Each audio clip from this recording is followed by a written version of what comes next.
So good afternoon or good morning from wherever you're logging in here today. I want to welcome you back to our Raising Your Dairy Best Heifer webinar series. For those of you that have been with us this past summer viewing our Raising Your Dairy Best Heifer webinar.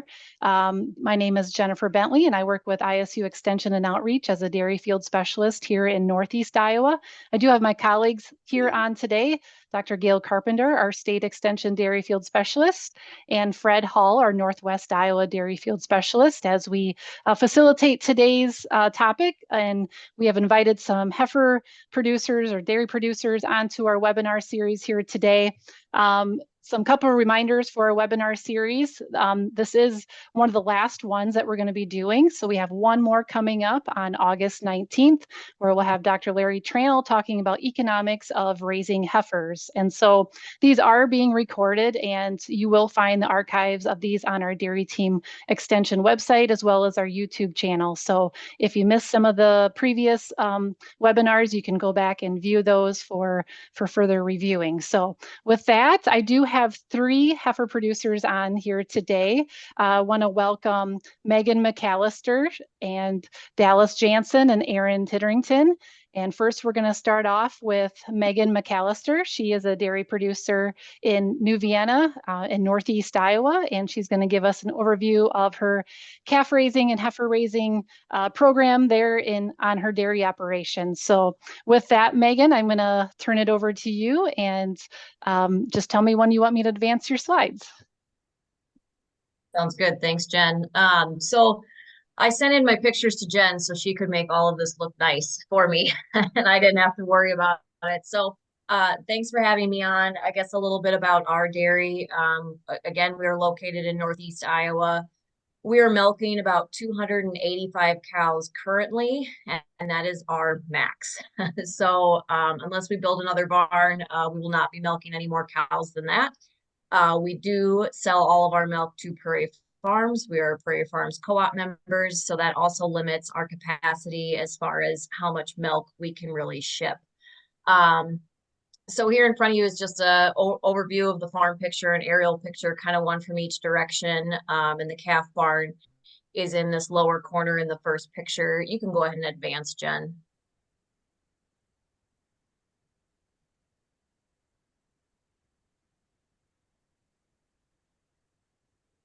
So here's a little bit more closer up, I suppose. We built our calf barn. This would be our third year, I do believe, in the facility. Finally poured the cement pads or the approaches up to the barn here just this last spring, summer. So that really completed the project for us. The building is 36 by 224. We do raise all of our own heifer replacements. We're also, I think we'll get into it a little bit later, but we're utilizing a lot of beef semen as well. But you can see we are naturally ventilated, sit really nicely up on a hill. We do have a kitchen off the building that does all of our milk mixing, and I have interior pictures of that coming up as well. But super well ventilated barn, and we've been super, super happy with it. We are a mixed herd. We're primarily Holstein, and we only milk about 30 jerseys at any given time. But of course, jerseys own my heart, so that's why you see the picture of all the jerseys in a single wean pen at a time. So go ahead, Jen. Okay, so our calf barn facility, this is the kitchen area that I alluded to that's off on the side of the barn. As you can see, I am all about clean, clean, clean. I think is one of the keys to raising happy, healthy heifers. We do utilize a milk taxi and a bottle washer in that in order to feed our calves and keep things clean, which makes it super easy. I'd like to say almost idiot proof if anyone needs to feed calves, but besides myself, I do feed calves. I would say 95% of the time, it's just me, morning and night. As far as colostrum management and first day of life, everything is tested via the digital Brix refractometer that you see down in the corner. everything must meet a 22 or greater in order to be fed to our calves, which generally it does. You can see we do have a fridge and a freezer, upright freezer in this calf barn mixing room as well. So all of our colostrum, whether if it's not fed fresh, it will be bagged. I don't think I took a picture, but we do use those Dairy Tech or Udder Tech, I think they're Dairy Tech, colostrum bags that are kind of those donut shaped bags that are just used once and then you discard. We do use those in order to freeze colostrum. Every calf is fed 2 feedings of colostrum, whether it be a heifer calf, a bull calf, or a beef cross calf. Everything gets 2 feedings of colostrum, and then they go on to milk replacer. We are not giving any additional vaccines at birth. We, knock on wood, have an extremely healthy herd and never have had a big issue with anything salmonella or crypto or anything like that. So I firmly believe that as long as we're getting those 2 quality and tested feedings of colostrum into the calves, it kind of eliminates the need for any excessive needle poking. We do give the Nasalgin once PMH vaccine when they're about 2 weeks old. That's just the intranasal. And then they don't get anything else until calfhood. So that's kind of that protocol. But you can see in here, one, just how clean everything is. And then the other thing I always like to note is that everything is on wheels. So it's super easy to move to make cleaning easy. The 2 big tall shelves are on wheels. The stainless steel table in the middle of the room, again, on wheels. The only thing I guess that isn't on wheels is that 3-bay sink. So again, if we did ever need to hand wash anything, we have the proper bays as well to be able to be cleaning, disinfecting, sanitizing, etc. You can go ahead, Jen. Then as far as our facilities, this nothing makes me happier, I guess, than a video like this. Like, morning is my favorite time of day. And then walking in and seeing all the calves, of course, they'd all been fed at this point, or else they would be yelling at me. But just we get such good ventilation in this barn. We've had a lot of, after we built the facility, we had a lot of extension folks out. We had a lot of folks from VitaPlus or from other nutrition groups come out because we were really questioning whether or not we should put tubes in the barn. And our, I guess, consensus after being in it a year, we didn't think we needed them. And now at this point of being in it 3 years, I'm very confident in saying that because of the height and because of the position of the barn and because of our position of being on a hill, we do not need any extra ventilation tubes within the barn. It's very rare that we have a dead air day on the farm. And in this facility. And if we do, guess what? It's dead air everywhere. It's not just in this facility. You know how those terrible summer days are, even though we've been pretty lucky, I would say, so far this year, especially this past week. So the sidewalls, I believe, are 10 foot and 16 foot. So you can see that monoslope building there. Everything is raised in individual pens until they are weaned, and then they go into group pens at the other half of the barn. I do use these, I guess this far left picture, the little training bowls to get them on starter initially. I don't think those have made the biggest difference in the world, but they're kind of cute. So I guess I keep using them. But otherwise, calves, again, they get those first 2 feedings of colostrum and then transition on to milk replacer. They start on 2 quart fed twice a day. So that would be 4 quart total. And then they get bumped up to 3 once they're on the bottle holder. And then at about 2 weeks of age, again, 3 quart twice a day. So 6 quart total. And then once they get close to 2 weeks of age is when I put them on the bucket. I know probably a lot of other producers transition them onto the bucket sooner. But for me, it's just as easy to wash a bottle through the bottle washer as it is to wash a bucket. So I like giving them that little bit of extra time. Plus they take to the bucket right away. I hardly ever have to even stick my fingers in the bucket and get their head down in there. So at 2 weeks of age, they're on the bucket. And then at that point, their amount is bumped up again. And then they're getting 4 quarts each, feeding twice a day. So 8 quarts total. Calves are fed on full milk for 8 weeks of age. And then from week 8 to week 9, they're fed once a day milk. And then from week 9 to 10, they're fully weaned. I do keep them in these individual stalls until they are 10 weeks of age, just to be able to monitor consumption of water and starter. And then at that point, they're moved to the other end of the barn into group housing. I do use these milk bar nipples, I will say, instead of the red Merrick's nipples that a lot of other producers use. And I absolutely love these nipples. That is not a sales plug. I don't get paid to tell you that I love these milk bar nipples. But I don't have any bottles collapse. It does take the calves longer to drink, but again, that suckling action is so important. That saliva production is so important. And I have just really seen a benefit of using this slower type of nipple. But with that, I think you could probably go on to the next one, Jen.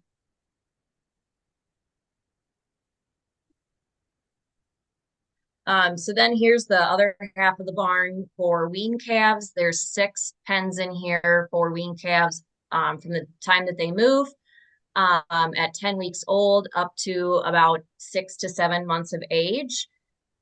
Ideally, we can hit 7. Sometimes if we had little slugs of heifer calves, we don't quite hit 7 months. Like I said, we are utilizing a very fair amount of beef semen, probably about 60% of the herd is bred to beef. So that has really helped as far as being able to keep heifer calves in the barn longer, because we're not producing as many heifer calves. We're only producing really what we need, which is just like 10 to 12 calves a month. So not very many. Again, that's strictly heifer calves. It's not accounting for beef calvings as well. So you can see the bunk here with that smooth surface that the grain will be in, and then the hay feeder on top. I really like this design. It's actually a design that my dad did in our facilities at home, and we stole that concept and built the same feeders in our barn as well.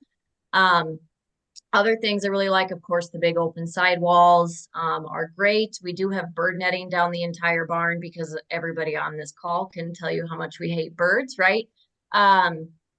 And then we did have specific gates made in the front. This bottom kind of middle right picture, it's kind of hard to tell, but it is like a manual headlock built into every gate that goes into every pen. So if we did ever need to lock up an animal individually, we can do that.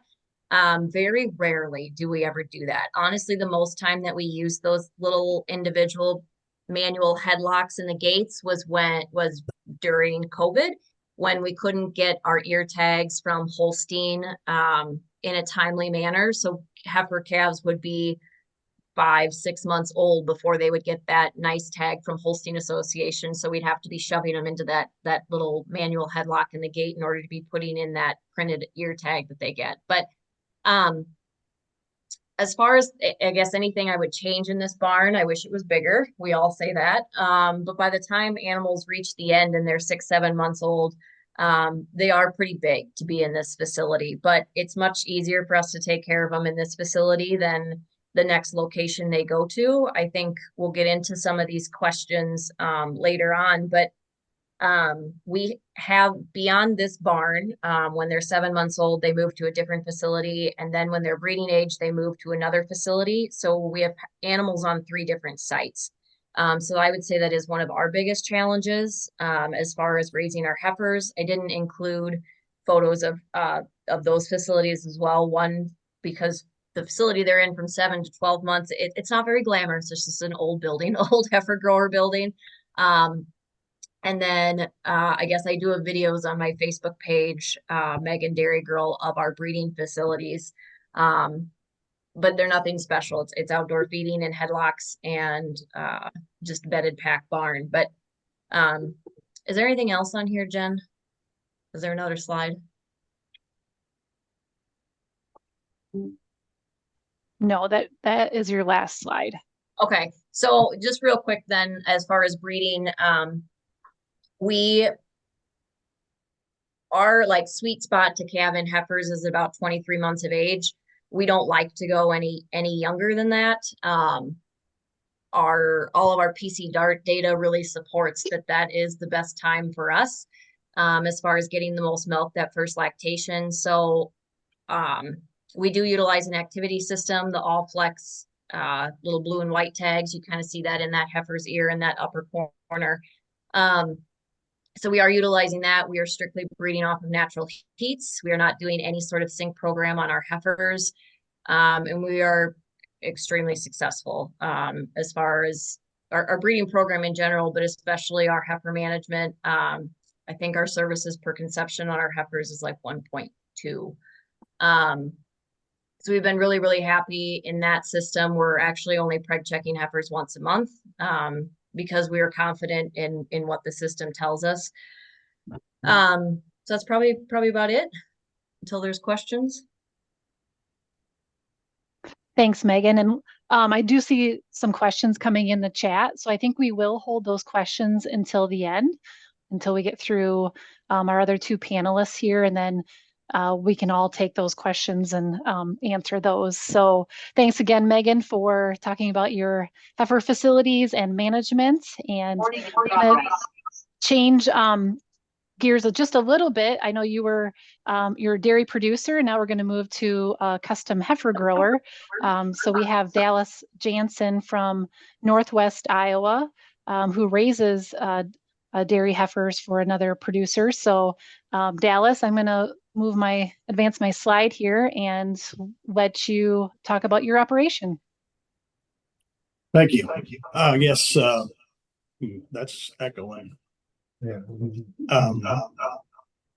We raised for Dutchland Dairy out of Rolfe, Iowa.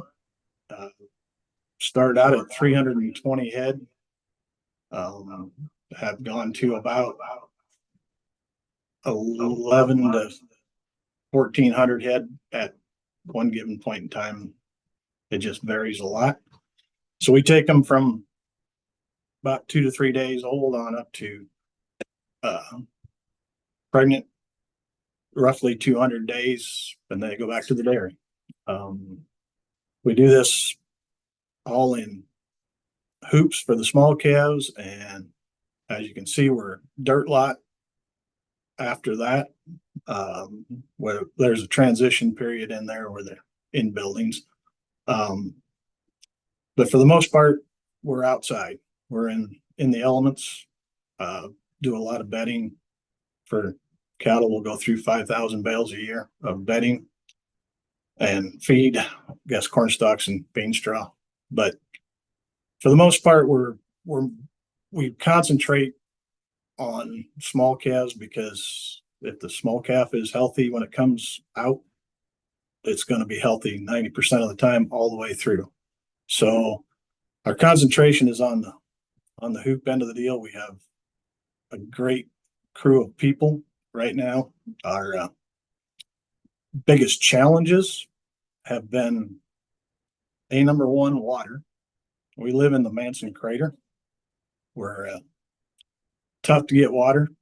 We haven't figured out lately how to get water, so all our calves are all fed on soft water. We're 800-foot deep well, and we feed them soft water. Whether it makes a difference or not, I'm not quite sure. But after that, they're all on a methane well, so doesn't seem to give any problems. We're pretty much exclusively have been all the way along. We started in 1998 for Dutchland, and we've been exclusive to them ever since. Have had a few other instances. We've taken some IVF calves and stuff. Our health has been really great. We're running about a 1% death loss. My wife and I started this thing by ourselves and have now run into where we couldn't do it anymore by ourselves. So we have a great crew of people. I don't think you can beat having a great crew of people. If you want to advance over to the small calf end of the deal, we'll talk about that a little bit.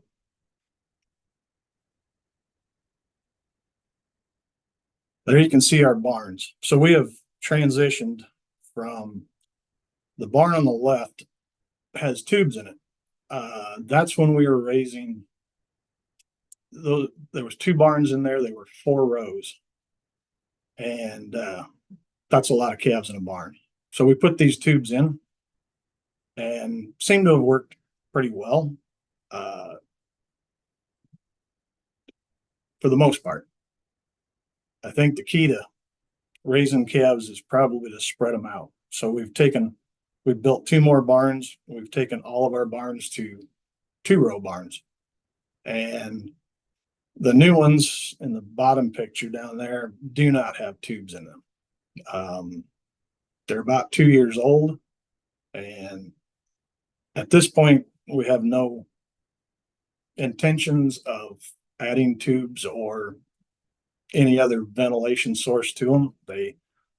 They're curtain sided, and basically big enough to there's only about 60 calves in a barn, so it makes for a lot better air quality. There is a middle barn in there that I tried to, what my biggest question has always been to every professional that I ever come across is, what is the perfect barn for calves?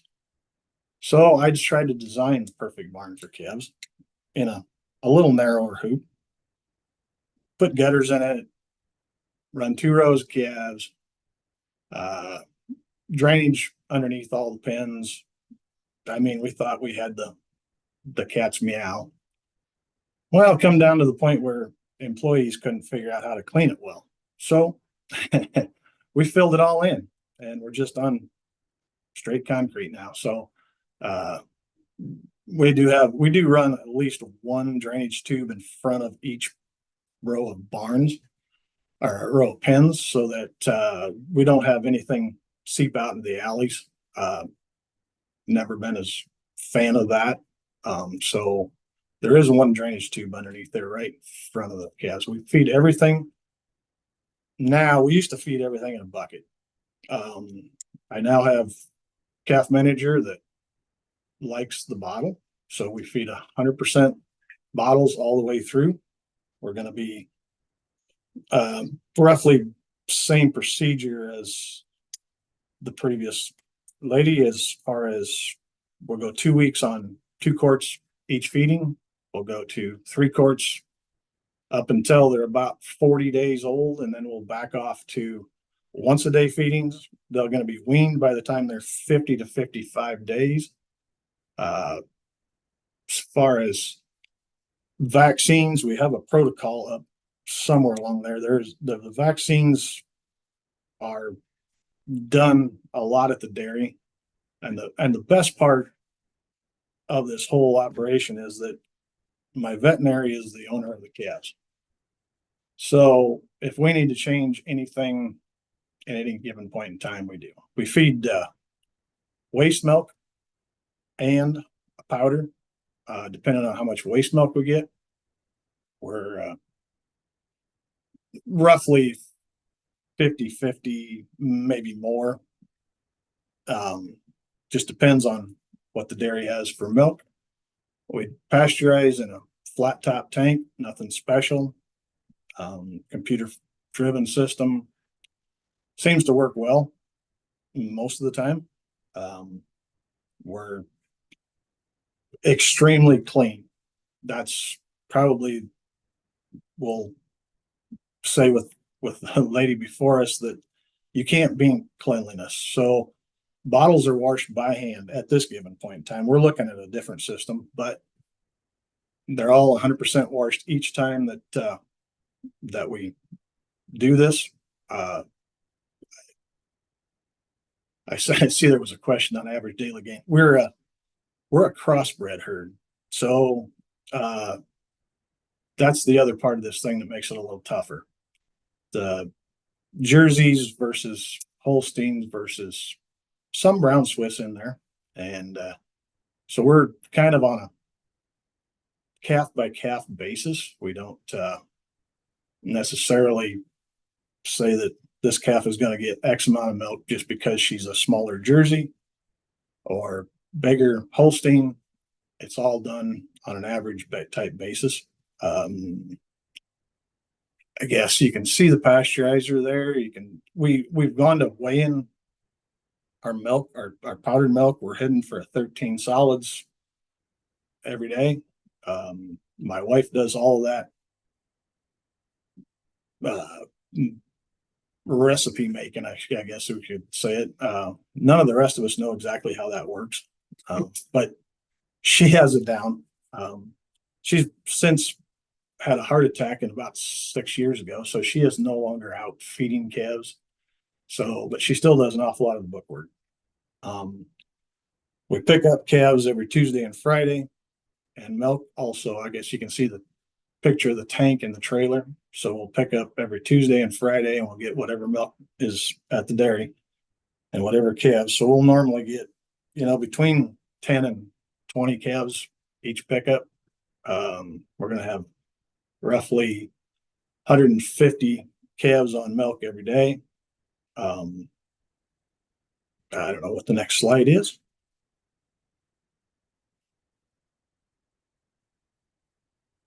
They'll be weaned into these barns here. Not the top right, but the bottom in the middle is some smaller barns. They're 20-foot deep barns. They do not have concrete in them. They're concrete out in front. We do not use headlocks up until they're about roughly 350 pounds. And then they'll go to those two bigger barns on the top picture, which are 100% headlocks, and we'll run 100% headlocks all the way out from there on out. It's just been a great thing for us. And we do run 1-to-1. We do not overcrowd.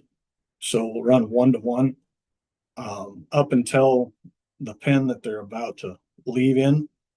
We will overcrowd that just because they're going to come pick up heifers every so often.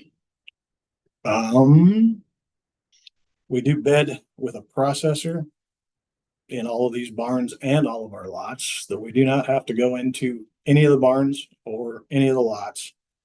So if you make the bedding process easy, it gets done.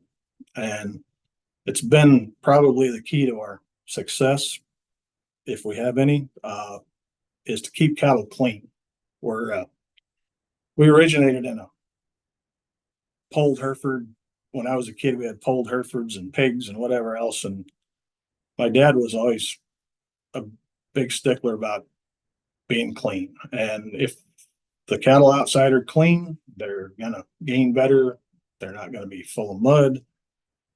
And our dairy doesn't necessarily like dead quarters. So we make sure that we try to keep them as clean as possible. But I don't know what else more we got for pictures. I think that's all we have for pictures, Dallas. Okay. Did you talk a little bit about your breeding program? We're going to start about 390 days. We use the Alta Heat Watch just in the last 2 years, which has been an awesome addition. The dairy uses it also. And we're calving in 22 and a half to 23 months. It's the Heat Watch deal has made it a lot more consistent at the dairy, and we're not looting anything until it's over 400 days. So, and that's very, very, very rare that happens. So, like I said, the great part of this thing is that the owner of the heifers does the preg checking, and if there's an issue, we fix it really quick. We'll preg check every 2 to 3 weeks, depending on schedules. We keep things fairly simple while we're chopping silage. It might go a month, but we try to work with what we have to work with at all times. So that's about it. Thanks, Dallas. And I see there's some questions coming in for you as well. And so just keep those questions coming in the chat box and we'll address those here after we visit with Erin Titterenting from Jones Dairy. So Erin, I have your slides pulled up and is it in the correct mode here? You're going to need to switch your screens, Jen. Okay. You've got presentation. Yep. Okay. There you go. All right.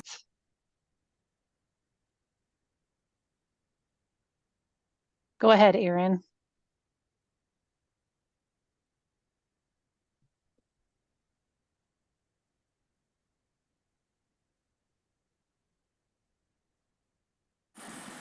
Erin, it looks like you're muted.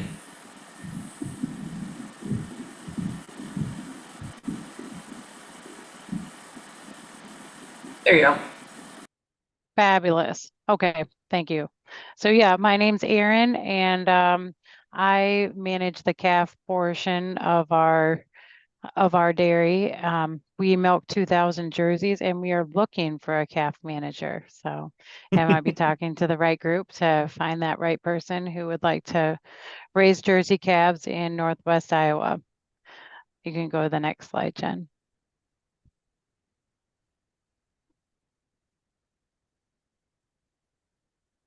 I'm from a large family. I have 8 siblings. There's 2 of us that are full-time on the dairy, but everybody else is still pretty married to the farm and helps out with different things like Facebook, website, engineering, etc. So very fun to be part of a large family. We were definitely the slave labor over the years, but it brought us to where we are, and I'm lucky to have progressive parents who allow us to keep moving forward with the wild ideas that my brother and I have. Next slide, please. So yes, we farm 13 acres of land, 1,300 acres of land. We double crop. We're able to double crop just barely, putting corn behind the rye, and we're trying to do everything we can to make the rye a high protein source and go away from alfalfa. So if we can get the rye to where we want it to be as a feed, as a forage, then we will just be feeding corn or just be growing corn and rye. We do all of our own forages and currently raise all of our own heifers and we apply our own manure. 2,000 Jersey cows milking, and there's 20 of us doing everything on the farm. Okay, Jen.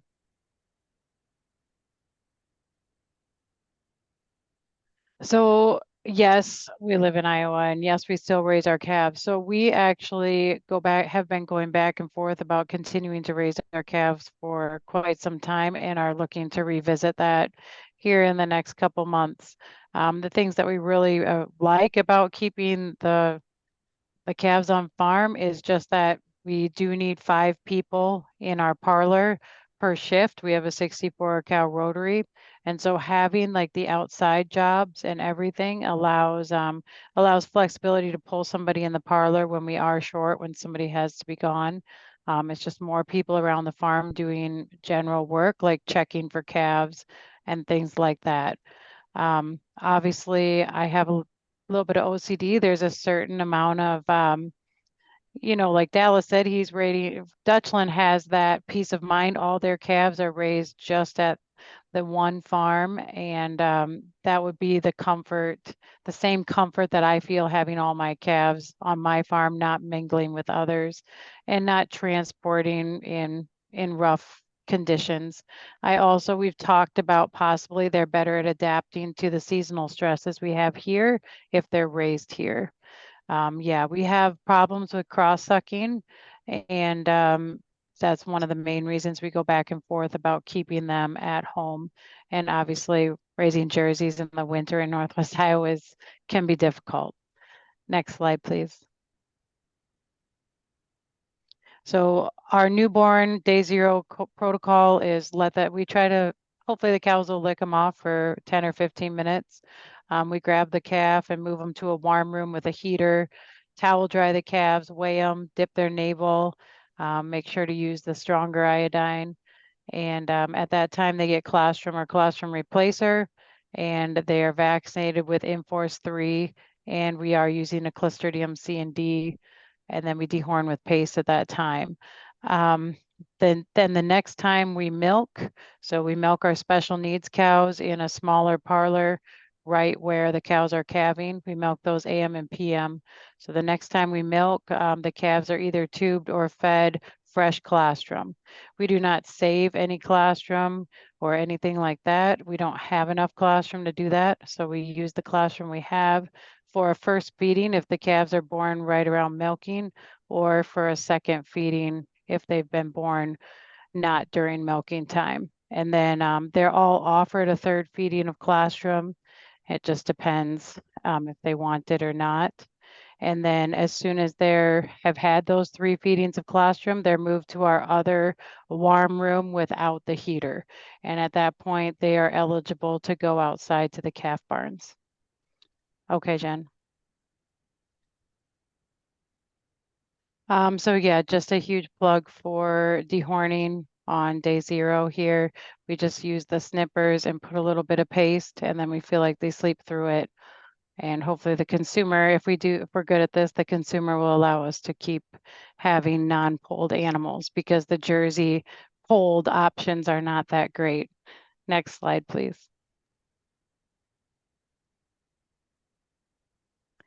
So yes, like I said, we do feed colostrum replacer. We have people checking for calves who are not necessarily having a lot of time when they're finding the calf. So I don't have to worry about them having to do a long process. They can grab a bag of Genesis, fill it with water, screw on the tube, shake it up, and feed it to the calf and be in and out of there in, like 4 minutes. So that's how we're running that. We have the SCCL, the Saskatchewan Colostrum Company, bags on hand because we can buy those in the 50-pound bags. And in the winter, we are actually adding 2 ounces per feeding to all the bottles for the calves that are less than 3 weeks old. So that's why we have that on hand. We will use that at times. And the Land O'Lakes milk replacer comes in small bags. It's cheaper, or not milk replacer, colostrum replacer. It's cheaper than the Genesis, and it mixes well, can be tubed, and so we have that as well. But a lot of Genesis gets used on our farm just because of the quickness of it. And then for me, it's a peace of mind that that calf will be fed right away and not an hour later or something. So, and then like we talked about, at milking time, all calves receive fresh colostrum. Next slide, please. So we are the special needs cows. We are pasteurizing that milk. We have 2 pasteurizers, a Westward 60-gallon and a Westward 40-gallon. So our calves are fed pasteurized milk combined with VitaPlus milk replacer, the 25-25 blend. The 40-gallon pasteurizer, we have retrofitted a bit in that I have a motor with an agitator on that. So that also serves as our milk replacer mixer. And we only mix 20 or 40-gallon batches. So a 40-gallon batch is a full bag of milk replacer. So that's nice because we don't have to weigh that batch. And we do weigh for the 20-gallon batch. And just for simplicity, and there are several people, there's 4 people that could be feeding calves. So it makes everything very simple. Let's see. So we added our straight jerseys are housed individually, which we'll see in the next slide because they're wusses. And our cross calves, we cross with Charlet, they can start out in the headlocks right away. So we have 4 barns, and 2 of them are where you see him bedding there with the pen 1. Those barns have 16 pens in them with 9 headlocks each. The pen size is 12 by 30, and we keep 8 to 9 calves in those pens unless we go, every once in a while you'll have that 24-hour period where there's no calf or something, then we'll skip to the next pen. So we do wear calf jackets, obviously, in the winter. We were all auto feeders, urban auto feeders, and it was time in 2017 or so to either purchase new or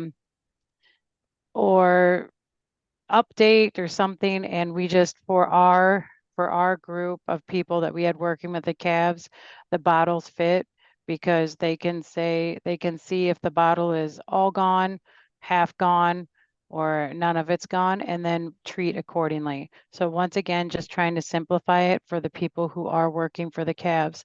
So what you see on the left is actually an auto feeder pen. The room is just beyond the headlocks there. We bought those 2 sets of headlocks from Hatfield, put those in as our trial group, and then really liked the headlocks, and added them to more of our auto feeder pens, took out the auto feeders, and then eventually built the barn that you see on the right there. Okay, next slide, please. We use corn stalks and straw for bedding in the winter. There you can see the Charolais calves. And yes, the barn is tunnel ventilated, so no flies, no birds, and an insulated roof. You can see that we have the clear stuff on. It's not clear, it looks black from the outside, the corrugated plastic on the outside walls. So it doesn't let too much heat in, but it lets some heat in. And the variable speed fans, they are controlled. They are sensing the temperature in a couple places in the barn and making the decision to speed up, slow down, or turn on or off end wall fans. Next slide, please. So in the winter, the individual pens on the left there, you can see it gets a little hairy. The barns are warm. They are warmer than outside, definitely. They are definitely protected from the wind, but jerseys are not very tough, and Northwest Iowa can be pretty brutal.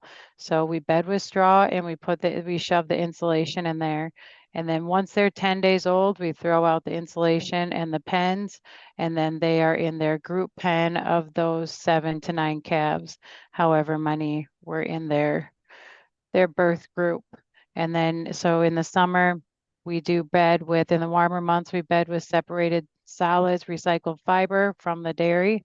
And you can see that the calves have electrolyte, the blue light replenish. They have that available all the time. We like that because it does not separate out. It stays in solution. And then they just have a little bit of texturized feed. And we just hand scoop those solids into those individual pens. The other pens are bedded like you saw on the previous slide. All right, next slide, please, Jen. So then they transition into their group pens, and until they're a little over 3 weeks old, or like last week in the extreme heat, everybody has blue light available in their first bunk. So we have the automatic waters. Those are cleaned when we clean the pens. And yeah, that's just talking about electrolytes. Next slide, please.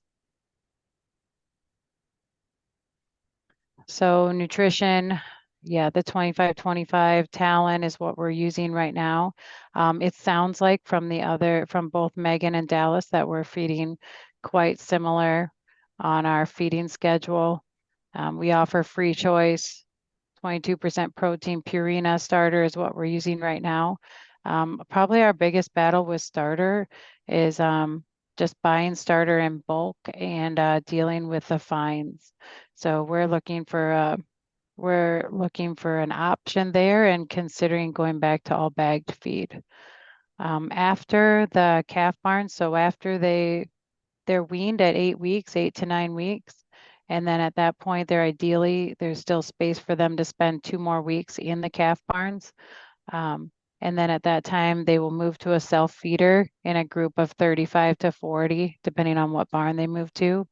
And that is 18% texturized feed.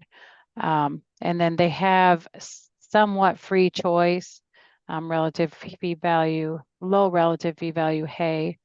And then we have been having discussions lately about how long they need the 18% or the 20% protein starter.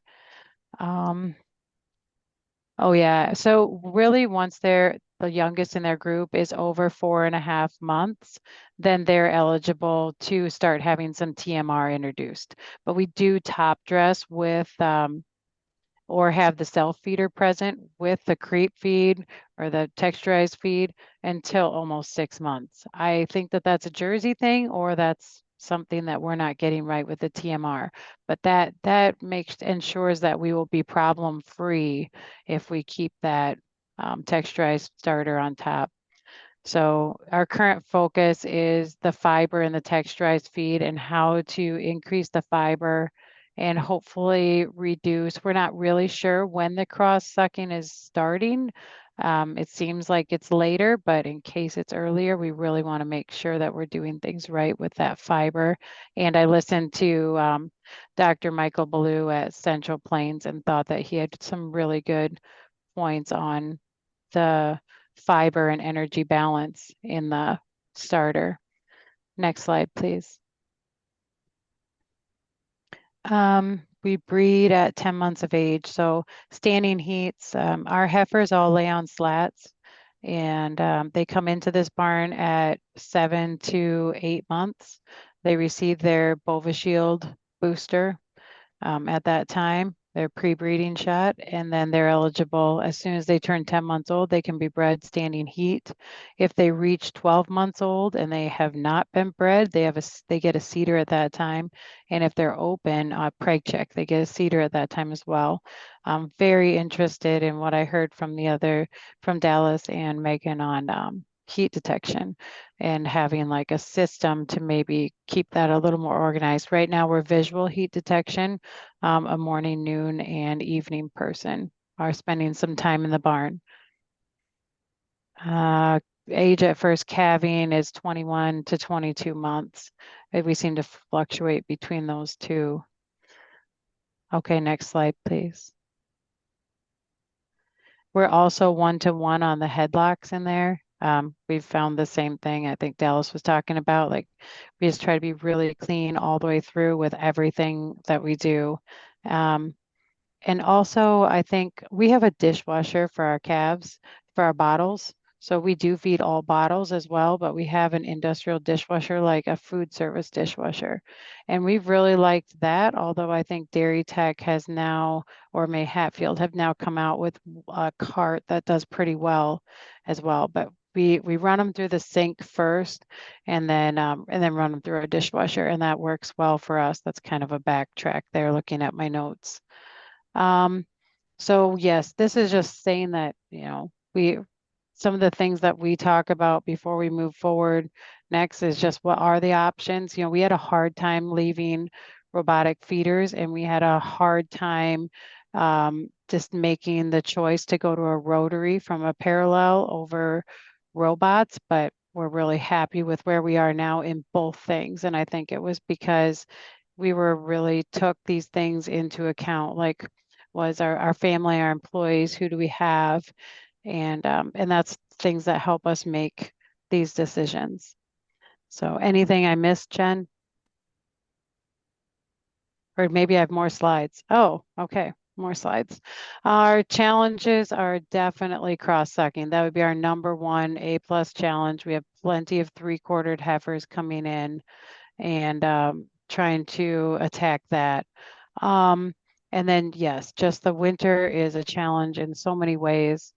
I would say our successes is that our heifers they are nice. They are in heat at 6 months of age, actively in heat.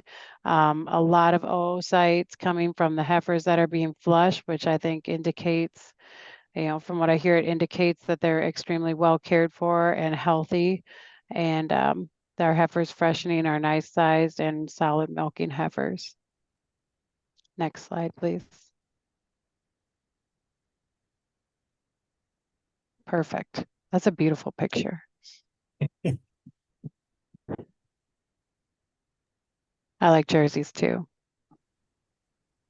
Yeah, I didn't realize when I put this panel together that all three of you had so much in common with your breeds. Yeah, yeah. I love Wow. Dutchland's cattle. I love seeing them. All the rainbow of colors. Well, I appreciate all three of you sharing your stories on heifer raising. I think this has been really great and insightful on just the different management practices, but you all have common themes across your management styles as well.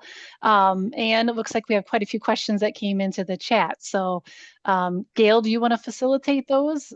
Can you see those coming through? Sure thing. And Jen and Fred, if I miss any questions, we got a bunch in here. So if I miss any, be sure to speak up. But we've had some coming in the whole time. So just starting from the top, that means we have some for Megan first off. Barb says she loves the real seal in your calf kitchen and how clean your calf kitchen is. She would eat something served from that space. So the question she has is, what volume of colostrum are your first and second feedings? Well, thanks for that, Barb. Let the record show that I actually have eaten food off that floor because you got to eat your breakfast at some point. So it happens. Yeah, as far as volume of colostrum, everything is 3 quarts. I know that there's a lot of discussion as far as a whole gallon, right? And I realize that 3 quarts of colostrum is not a whole gallon. However, we very much breed for a moderate sized animal, even in our Holsteins. So you're talking about a smaller body weight calf. Very, very rarely will we ever get a 100-pound Holstein calf. So again, that 3 quart very much justifies more off of body weight. And even the jerseys will get the 3 quart as well. So across the board. And very similarly, like our jerseys will be on the same sort of feeding program as the Holsteins, unless for some reason I see that calf just can't do it. But that's pretty rare. I think everyone can attest to those jerseys will keep up right with the Holsteins when it comes to raising calves and how much quantity they can eat. I will add, I use the exact same milk replacer as Aaron, that Talon 2525. So we're doing the same thing there. And similarly, we have that mixing room that you saw early in the slides. It's so clean. We also set up individual stalls in there in the winter. So that serves as my warm room for calves in the winter time. I guess I didn't include any of those pictures in there, but that room is in floor heat. So those calves are kept in there till they have their first 2 feedings, and then they get a blanket and they go out to the calf barn. So that kind of changes it a little bit for in the winter. And then similarly to Aaron as well, we use the exact same paste as far as when it comes to dehorning. We just use a little buzz razor instead of scissors, and it's right after that first feeding of colostrum when they're in that little milk coma. That's when they get pasted as well.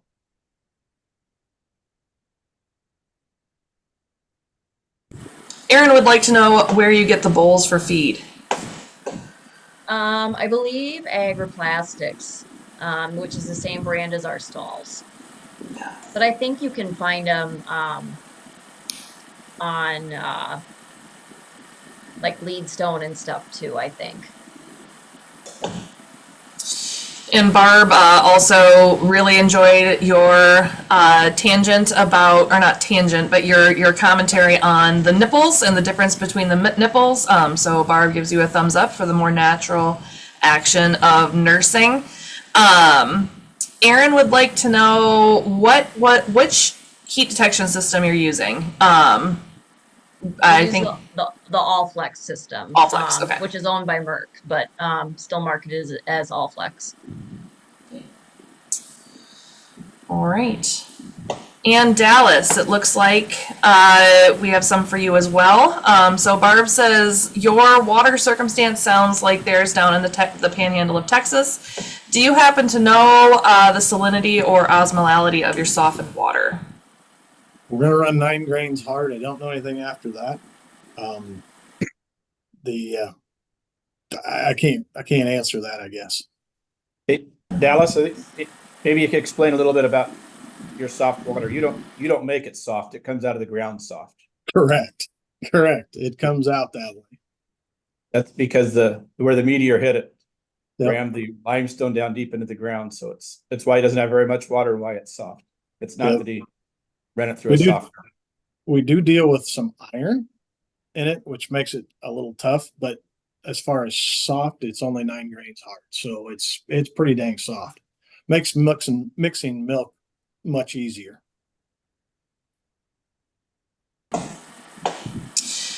Mohammed, we have a question about how much heifer raising cost, and I'd encourage you to tune in next week. We are actually going to have Dr. Larry Tranel is going to be discussing some more about heifer rearing cost, so probably that question will get addressed next week. Dallas, we have another one for you.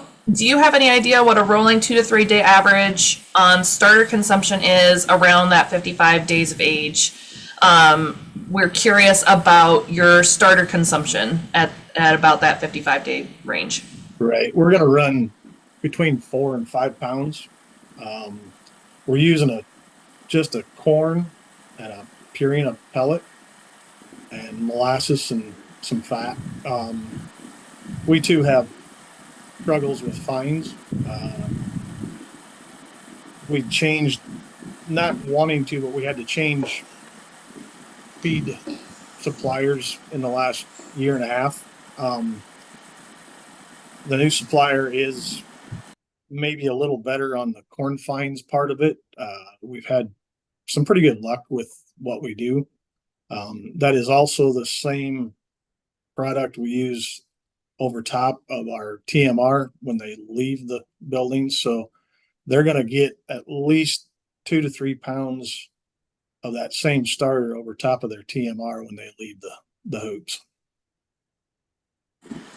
And speaking of fines, this is not sponsored, but Megan did put a little note later on that she is very happy with her bulk starter from Vita Plus when it comes to limited fines. So Megan did make a note of that. And again, we're not sponsored by Vita Plus, but when we see a product we like, we'll shout it out. Yep.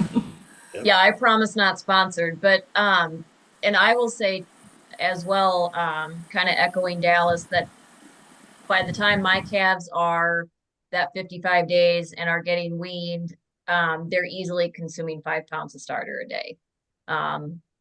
So that's kind of the benchmark we're hitting as well, in a minimum of 5 pounds typically.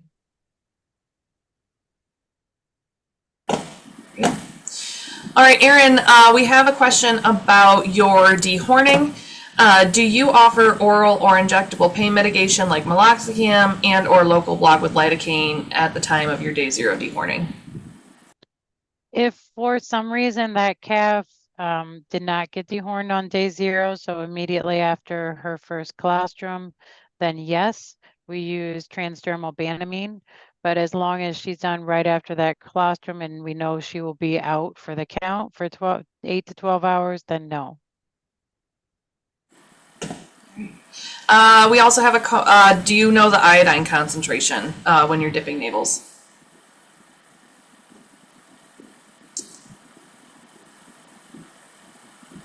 I think that's for Erin. No. Nope. Okay. It says stronger iodine on the label. All right. Yeah. It's not the 7% that you ordered. Yeah. Gotcha. And I believe, so this question popped up. I think my Wi-Fi is starting to piece out on us a little bit. Yeah, maybe just try shutting your video off, Erin. We can't hear you with your headset off. Yeah, I'm gonna get rid of my video. I'm gonna get rid of my video. Okay. Okay. See if that helps. Oh, maybe my Wi-Fi. Save the bandwidth. Okay. All right, and we had a question about the concentration of milk replacer, but after that question popped up, you did share a slide about that, so that question's already answered. We have a gold star for you for the retrofit from Barb. I like that setup, retrofitting, almost like a mob feeder, but more control, watching individual intakes. And then we have a question for all three. So how do you manage identifying symptoms of respiratory disease and catching, treating, and following up on these girls, especially once they are grouped housed? So that goes out to all three of our panelists. I guess I can start. When you feed outside, we're going to use a definite, if anybody's lagging back, if anybody is not, then they'll be scrutinized harder. My calf manager is a vet. She'll walk through and look and make sure that things are all looking good as far as that goes. For us, can you hear me? Yes, we can hear you. Okay, for us, that calf will leave an inch of milk in the bottle. I don't know why, but for us, respiratory happens around that 5 to 6 week time if we're going to have one. And so if any calf at that time leaves a little bit of milk in the bottle, I don't know really why that is, then they immediately receive Resflor. There's no questions asked. So that seems to take care of any respiratory that we have, and we're getting by with that until, until in the future where we'll have to probably do a more of a health check on that calf before she can have that Resflor. But right now, that's what works for us. As far as respiratory goes, I could count on one hand the amount of respiratories I've treated in the last 3 years since being in that barn, which is wonderful for me. Prior to that, we were in huts outside, and there was a lot more treating of calves then. And it was just a lot shittier environment to work in as being the person that fed calves outside. But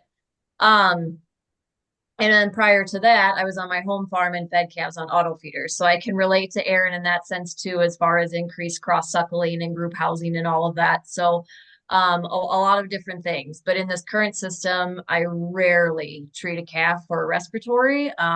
If I do, it's very obvious that calf needs to be treated, and she's going to be treated hard right away.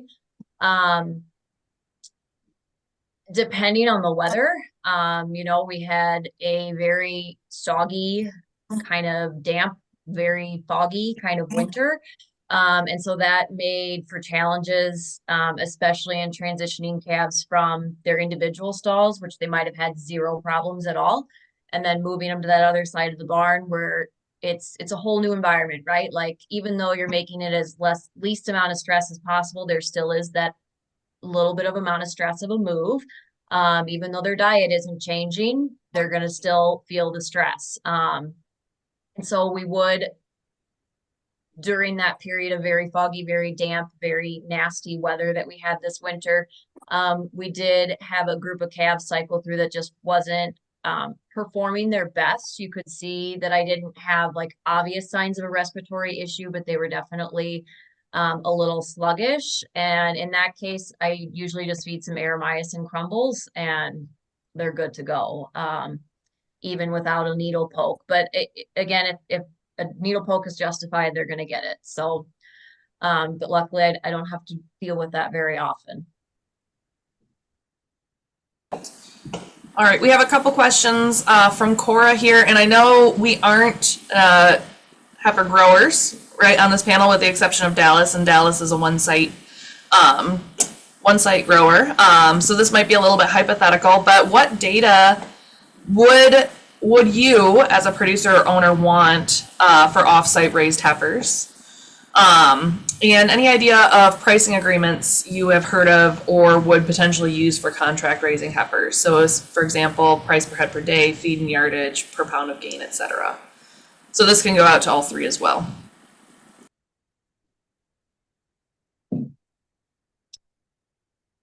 For me, I would want the benchmark, weight data that we have, we would obviously have the birth on farm, but I would want the weaning weight and probably whether it's a weight tape or over the scale, pre-breeding or at breeding.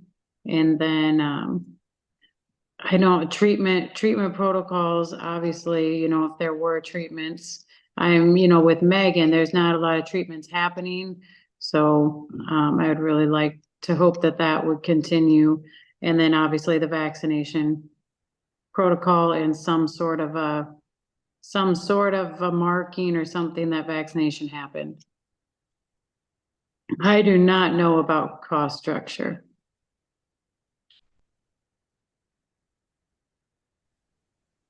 Well, I can speak to what we do, which is the cost plus. We don't mark up feed. We just run a cost for what it costs us to feed, and then we get a yardage charge. And it's been really simple. Small calves, the dairy pays for the milk, and they also pay for vaccines. So we're kind of a simple situation. We just basically get a yardage charge over top of costs.